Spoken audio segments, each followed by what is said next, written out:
Alors, on m'a posé la question de savoir si la salutogénèse, c'était que vraiment la santé et donc si on s'opposait à la médecine. Alors vraiment pas du tout. Encore une fois, c'est complémentaire. La médecine va étudier plutôt la partie difficile d'un état, un bien-être plutôt fragilisé, des relations, les émotions ou le corps, hein. Donc la salutogénèse, elle va s'intéresser plutôt à quelqu'un qui va s'épanouir, qui va trouver du sens dans sa vie, qui va être créatif. Et en fait, on ne va pas parler vraiment de santé, on va parler d'un bien-être complet. On va parler d'un mindset. C'est comme ça que j'en parle au sein de l'académie.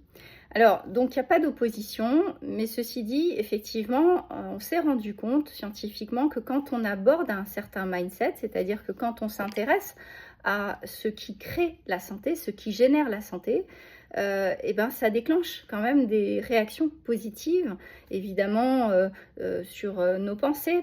Et donc, nos pensées vont déclencher des émotions plutôt confortables avec de l'optimisme, de la persévérance, peut-être un peu plus de joie. En tout cas, une capacité à s'adapter en fait à ce qui se passe, parce qu'encore une fois, on peut très bien vivre des événements, et je vous en ai parlé, nous vivons tous des difficultés.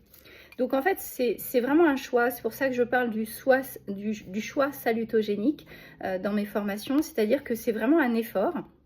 Parce que c'est tellement plus facile de penser qu'on n'a pas de chance, qu'il y a qu'à nous que ça arrive et que les autres vivent une meilleure vie. Ça va déclencher effectivement des pensées très limitantes, donc des émotions difficiles. Et notre corps, c'est là où ça crée un danger. Si c'est comme ça tous les jours, notre corps va changer sa biologie interne, les neurotransmetteurs, je vous en parlerai dans d'autres vidéos, mais c'est là où effectivement le côté physiologique peut intervenir. On ne peut pas tomber en malade du jour au lendemain, il y a toujours un processus derrière. Et le challenge, c'est de garder ce pôle salutogénique, ce mindset salutogénique. Donc évidemment, au sein de l'académie, on travaille beaucoup sur la sémantique, le choix des mots, tout en sachant qu'à tout moment, on peut avoir un coup un peu moins bien, un peu plus pessimiste, se questionner. Tout ça, c'est normal, puisque notre cerveau nous emmène vers cette voie-là. Je vous en reparlerai. Donc, comment on fait pour rester dans cette direction, en fait? Toujours combattre le biais négatif qui nous absorbe, et comment on fait pour toujours aller vers quelque chose qui va nous créer de la curiosité, du mouvement, une sensation agréable à l'intérieur? Bah, c'est vraiment un effort.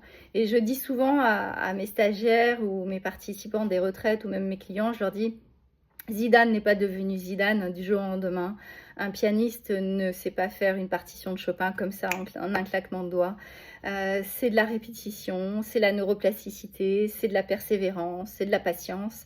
Et effectivement, c'est pour ça que c'est difficile, et je reconnais que c'est pas si simple. Donc ça mérite d'être répété. C'est pour ça qu'au cours de ces formats vidéo, je répéterai des concepts, des mots, des métaphores. J'adore faire des métaphores, donc je vous partagerai tout ça avec une immense joie.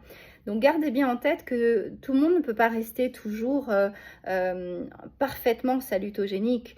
On apprend juste à toujours se diriger vers la direction, donc c'est très dynamique.